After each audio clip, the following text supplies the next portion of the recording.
Belakangan media sosial sedang ramai dengan pemberitaan salah seorang selebgram, saudara. Tapi yang satu ini juga ramai diperbincangkan di media sosial. Kenapa? Karena ada seorang perempuan di Buru Selatan tewas diterkam buaya. Korban sebelumnya diketahui pergi ke pantai mencari kerang untuk dijual.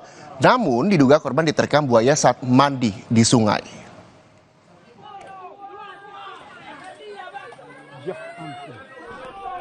Seekor buaya berukuran 5 meter ditemukan di bawah jembatan setelah menerkam seorang perempuan di Desa Wali Namrole, Buru Selatan, Maluku, Selasa kemarin.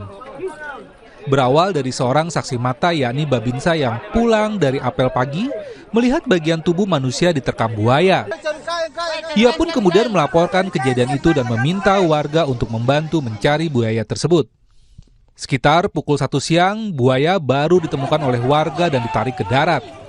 Korban diketahui adalah seorang penjual kerang darah berusia 49 tahun. Diduga korban diterkam buaya saat sedang mandi di sungai, usai mencari kerang darah di pantai untuk dijualnya. Jadi saya lewat, kebetulan pulang apel, tepat jam 10 lewat 35 menit gitulah. Nah, saya melihat dari atas mobil, di sebelah kanan itu ada kelihatan orang yang renang, tapi tidak kelihatan badannya. Yang dilihat cuma kakinya. Nah, untuk memastikan itu, saya maju kurang lebih 15 meter, matikan mobil, saya turun di jembatan. Setelah itu saya lihat jelas bahwa itu manusia, buaya makan. Nah, setelah itu saya bikin laporan, telepon pejabat dan aparat setempat, lalu menghubungi masyarakat untuk bantu untuk mencari.